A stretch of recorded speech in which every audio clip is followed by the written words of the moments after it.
Your thoughts are very real. Every single thought you have will eventually turn into something tangible eventually. And this is because every thought must come down into this physical existence, into something that you will partake in. It will turn into something that you will do based off what you think. Every single thought that you have will trickle down into an emotion and then manifest itself in this physical world by your actions. On this channel, I speak on letting go of your past limiting beliefs in order for you to create a better future for yourself.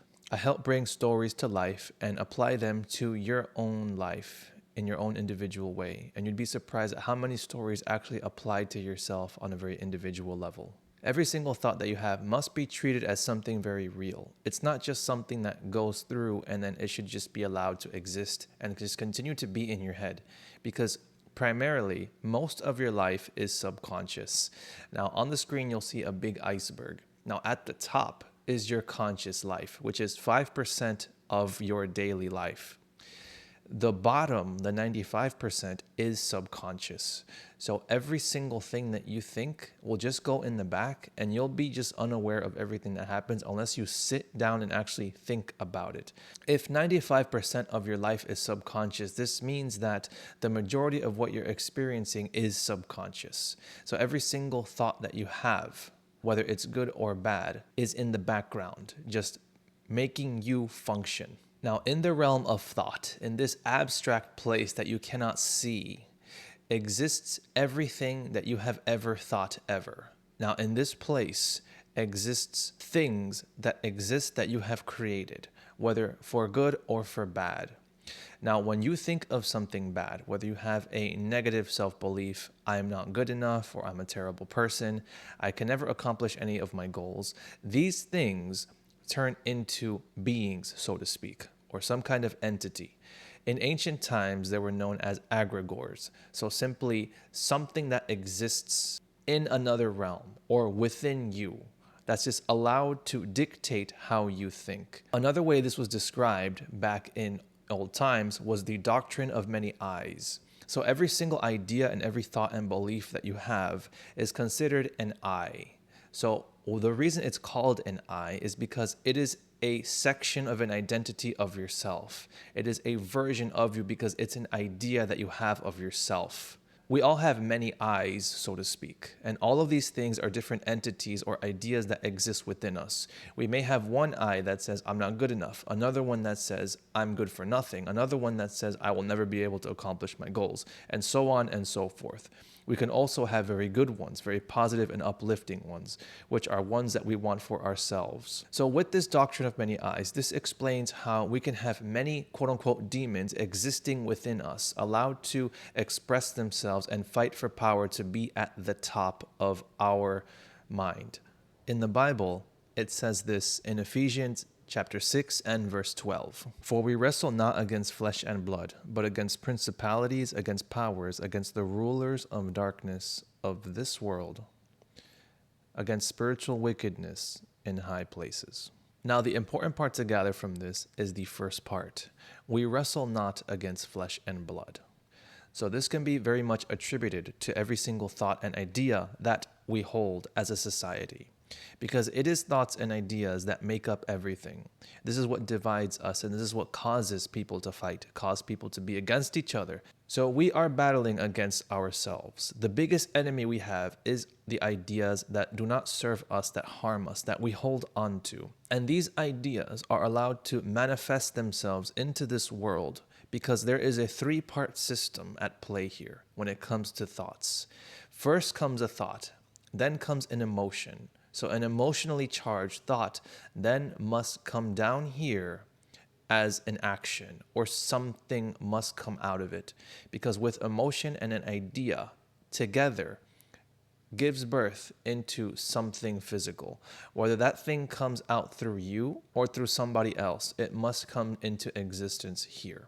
If you say, for example, I am good for nothing, and this is emotionally charged, this will come out into your existence as not being able to do anything in your life. So this is the action and the real life interpretation of that thought. If you have thoughts of disliking others, this will take form in you actually physically not liking other people and maybe arguing with people in real life. So every single thought has an action in the end. These are the ideas or principality in high places. The high place is your own mind. This is the highest place on the hierarchy. So when you see a person, you see the head is the high point. This is the highest point in the human body, the brain, the mind. The brain is in charge of every single function of the human body, and so is the mind as well. So that is the highest point, you see. And now back to the iceberg. The 5% of your conscious day is so small. The rest is 95% subconscious, and the subconscious mind plays on a pattern. When you think of a pattern, you may think of a circle or a loop. This infinity symbol represents a loop that never ends, a loop that keeps going and comes back to the same place. Now, when you flip this infinity symbol upwards, this makes the number 8. And the number 8 also looks like an hourglass, which is time. So you are stuck in this perpetual loop, and it's telling you that time is against you. This is what you have to get rid of. You must get rid of your old beliefs because they will continue to play whether you realize it or not. So this is why I emphasize so much in letting go of past beliefs, because they will just continue to play. And then time goes on, the future comes, and then the same pattern repeats, and then the same results happen over and over and over again. And this ties into Greek mythology. This ties into Kronos, who was the king of the Titans. Kronos or Kronos comes from the word chrono, which means time. Chrono means time in Greek. So this was the king of the Titans. And now going back to the doctrine of many eyes, the Titans can be compared to the many different ideas that we hold. The Titans, or in other words, these big, massive things that exist. Those big ideas inside of us that exist, that tell us that we can't do something, or those insurmountable obstacles that we think exist, those big ideas that go against us. These are the Titans. Those are the many eyes, those ideas that exist that hold us back. Kronos is at the top. He is the king of all of them. Now, he is also associated with Father Time and also associated with the Roman god Saturn.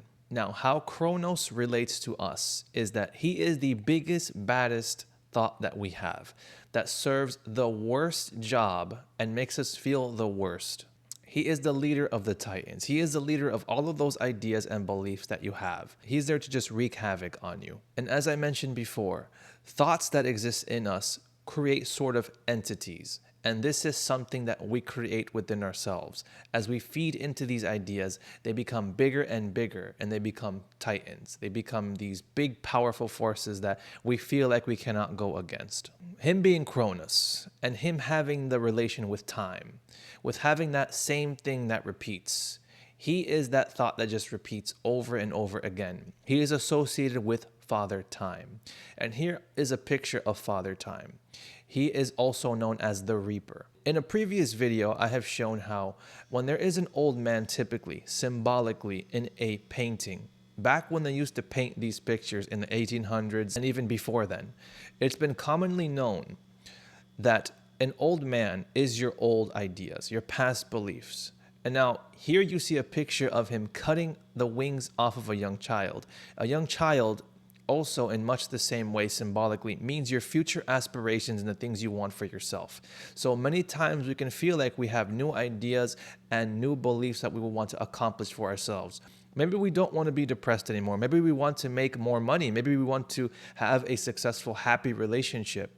But all of these things get cut down by Father Time, by Kronos, because he will always do this. He will cut the wings off of those ideas so they will not have wings to take off. He will cut down the wings of your new idea so that they cannot take flight and become something. They will always just be lesser than him. Now, in the Greek stories, he ate all of his children. So here's a picture of him actually eating his children. So again, applying this principle, Chronos being your old ideas and beliefs. Eating his children, your new ideas and beliefs. Your old ideas will always consume and destroy your new ideas. So these things can never become something tangible. They will never pass unless you get rid of him. Now, the only person in the story who survived, who he did not eat, was actually Zeus as a child. So Zeus grew up and actually overthrew Kronos. And Zeus is the only one who can do this and the only one who will ever do this. Zeus is symbolic for Jesus. Now here is the word Zeus and Jesus together. So you can say they are very similar phonetically. Zeus and Jesus is very similar. Now applying this to yourself, Jesus is the only one that can overcome Satan. I mentioned before that Kronos is associated with the Roman god Saturn. And this is also a play on words for the word Satan. Satan and Saturn. Jesus is the only one that can overthrow Saturn. Zeus is the only one that can overthrow Kronos. Satan will always go against you. He is the adversary.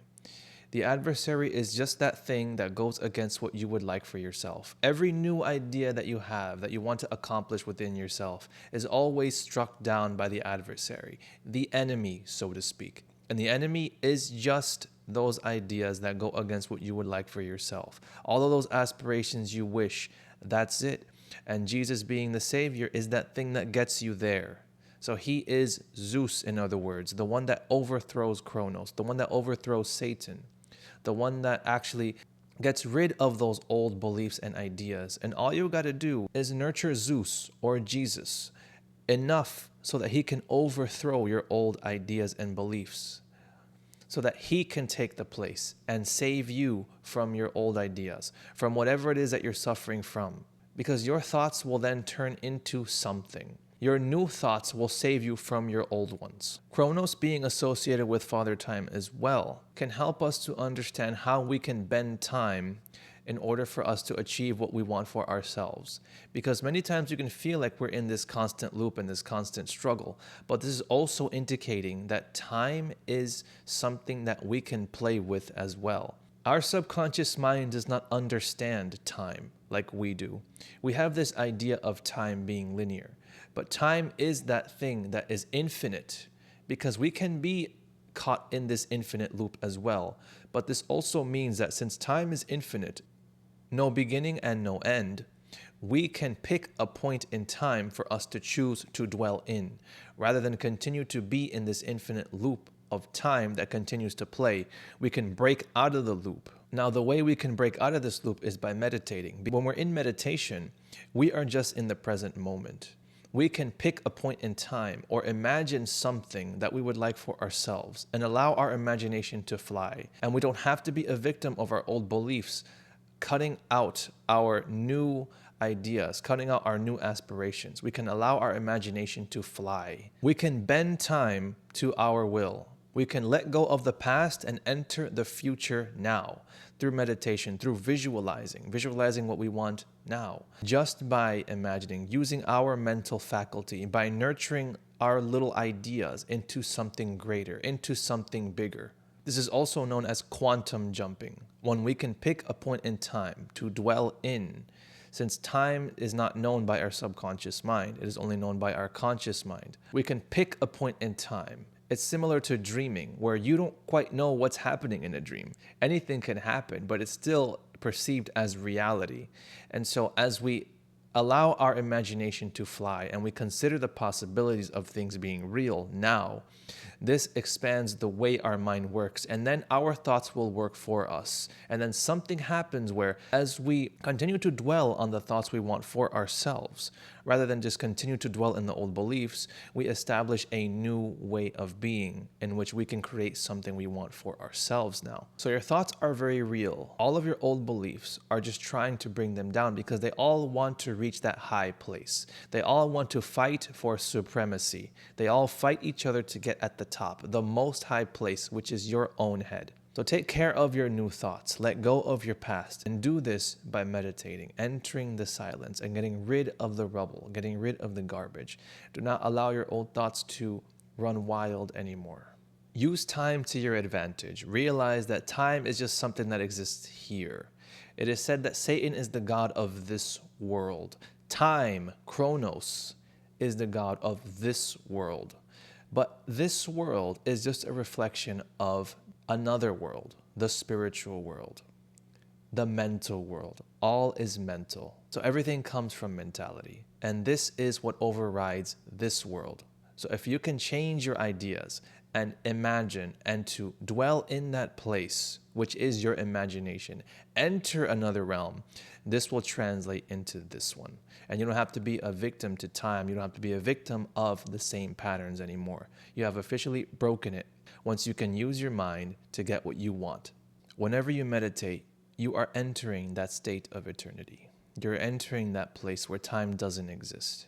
And this is where you can manipulate time itself and overcome all of your past limiting beliefs. This is where the Savior can save you from your past, that can save you from all of those past beliefs, those same patterns, and all the same results you've been having. And this will get you into that place of peace or the desired outcome that you would like for yourself. And this is what being saved is. Being saved from your problems. Very real problems that you have in real life. Not having enough money, not having good relationships, not having good friendships, feeling lonely, whatever it may be. This will always save you from whatever it is that you have. And this principle is universal. Let me know if you guys have any questions. Feel free to leave a comment in the comment section below. And as always, thank you for watching, and I'll see you guys in the next one.